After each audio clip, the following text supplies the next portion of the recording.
प्रिय मित्रों, एक सुबह संत रविदास जी अपने आश्रम में बैठे थे। उनकी सादी धोती और शांत चेहरा किसी सागर की गहराई सा प्रतीत हो रहा था। उनकी आंखों में एक ऐसी चमक थी जो न केवल ज्ञान की थी बल्कि अनंत अनुभवों और प्रेम की गहराई की थी। उनके शिष्य जो उनके चरणों में बैठे थे, उनकी एक एक बात को आत्मसात करने को आतुर थे।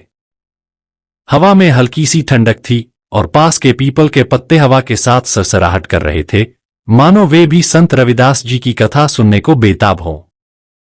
बेटा, संत रविदास जी ने गहरी सांस लेते हुए कहा, आज मैं तुम्हें एक ऐसी कथा सुनाने जा रहा हूं जो प्रेम का गान है, कर्म का दर्शन है और देवताओं के रहस्यों का खुलासा है। यह है राजा नल और दमयंती की कहानी, जिसमें इंद्रदेव और शनिदेव की भूमिका भी है। इस कथा में प्रेम की जीत है, पर उस जीत तक पहुंचने का रास्ता आसान नहीं था। क्या तुम तैयार हो इस रहस्यमय और भावनात्मक यात्रा पर चलने के लिए? मित्रों, सभी शिष्यों की आंखों में उत्सुकता की चमक थी।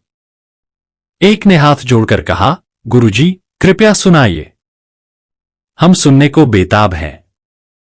संत रविदास ने कथा सुनाते हुए कहा, प्राचीन काल में नंदनवन एक ऐसा राज्य था जो स्वर्ग से कम न था। वहां के खेत हरे भरे थे, नदियां अमृत सी बहती थीं और प्रजा सुख शांति में जीती थी। इस राज्य का राजा था नल, एक ऐसा पुरुष जिसकी सुंदरता की चर्चा चारों दिशाओं में थी। उसका चेहरा सूर्य की तरह तेजस्वी था और उसका हृदय इतना विशाल कि वह अपनी प्रजा के हर दुख को अपना समझता था। राजा नल न केवल एक पराक्रमी योद्धा था, बल्कि एक नीतिमान और दयालु शासक भी था। उसकी वीरता की कहानियां कवियों के गीतों में गूंजती थीं और उसकी प्रजा उसे भगवान का अवतार मानती थी। प्रिय मित्रों, परंतु हर इंसान की तरह नल में भी एक कमजोरी थी। वह थी जुए की लत। यह लत उसकी आत्मा में एक छोटे से बीज की तरह थी जो धीरे धीरे एक विशाल वृक्ष बनने को तैयार था। राजा नल को जुआ खेलने का शौक था और वह इस शौक को नियंत्रित नहीं कर पाता था।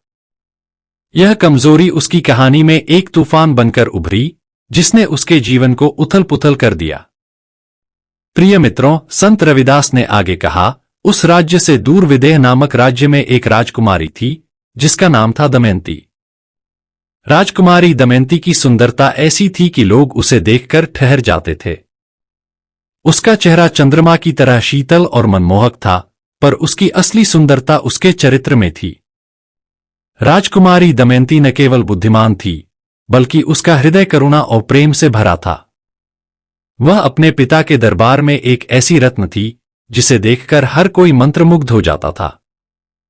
दमयंती की मृदु मुस्कान और उसकी गहरी आंखें लोगों के दिलों को छू लेती थीं। वह न केवल राजकुमारी थी, बल्कि एक ऐसी आत्मा थी जो अपने कर्तव्यों और प्रेम के प्रति समर्पित थी। उसकी ख्याति इतनी फैली कि स्वर्गलोक तक उसकी चर्चा पहुंच गई। प्रिय मित्रों, जब राजकुमारी दमयंती की सुंदरता और बुद्धिमत्ता की बातें इंद्रलोक तक पहुंची, तो इंद्रदेव के मन में एक अजीब सी बेचैनी उत्पन्न हुई। वे जानते थे कि दमयंती का विवाह कोई साधारण घटना नहीं होगी। यह एक ऐसा मिलन होगा जो मानव और देवलोक के बीच संतुलन को प्रभावित कर सकता था। इंद्रदेव ने अपने गणों को बुलाया और कहा, दमयंती का विवाह स्वर्ग के लिए खतरा बन सकता है।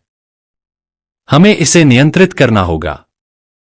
नल और दमयंती का मिलन होने से पहले हमें कुछ करना होगा।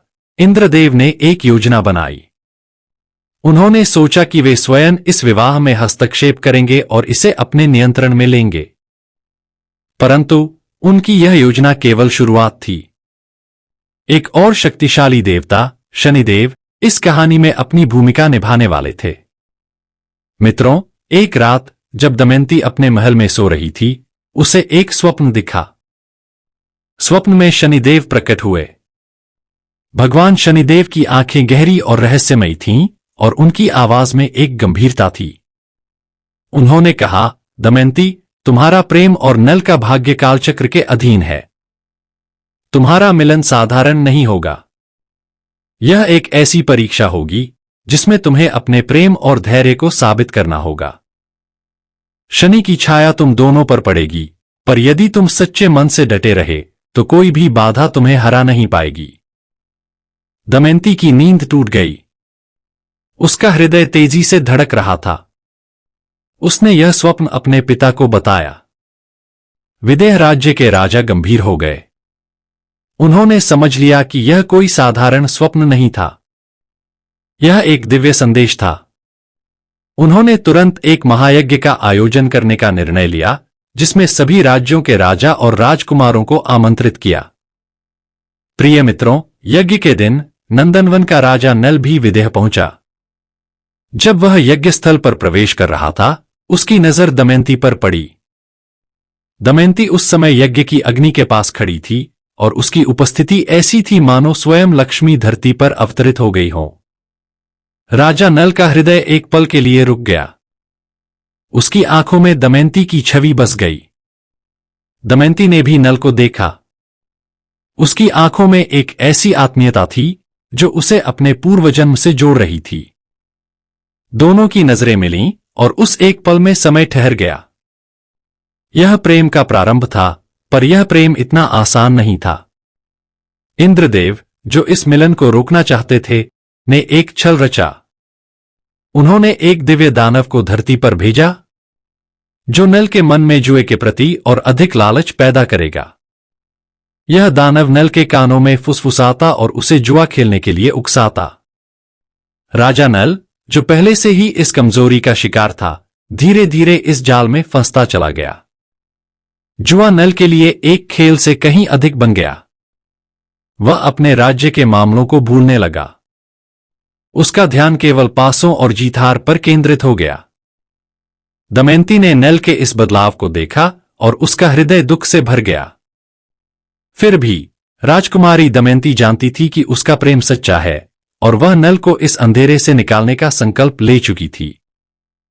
शनिदेव, जो समय और कर्म के स्वामी हैं, उसने राजा नल और दमयंती की परीक्षा लेने का निर्णय लिया। उनकी छाया राजा नल के जीवन पर पड़ने लगी। नल का जुआ खेलने का शौक अब उसकी सबसे बड़ी कमजोरी बन गया था। एक दिन एक बड़े जुए के खेल में नल ने सब कुछ दांव पर लगा दिया, अपना धन, अपनी सेना और अंत में अपना राज्य। राजा नल सब कुछ हार गया।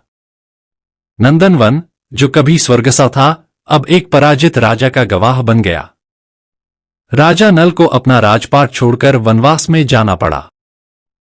उसका हृदय टूट चुका था, पर दमयंती के लिए उसका प्रेम अभी भी जीवित था।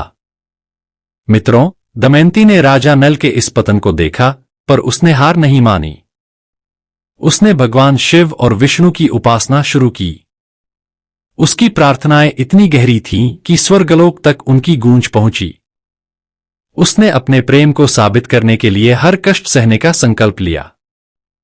दमयंती की भक्ति ने इंद्रदेव को भी प्रभावित किया। वे, जो पहले इस मिलन को रोकना चाहते थे, अब दमयंती की श्रद्धा और प्रेम को देखकर अपने इरादों पर पुनर्विचार करने लगे। राजा नल और दमयंती का प्रेम अब एक ऐसी आग में तप रहा था जो उन्हें और मजबूत बना रही थी। पर उनका मिलन अभी भी दूर था।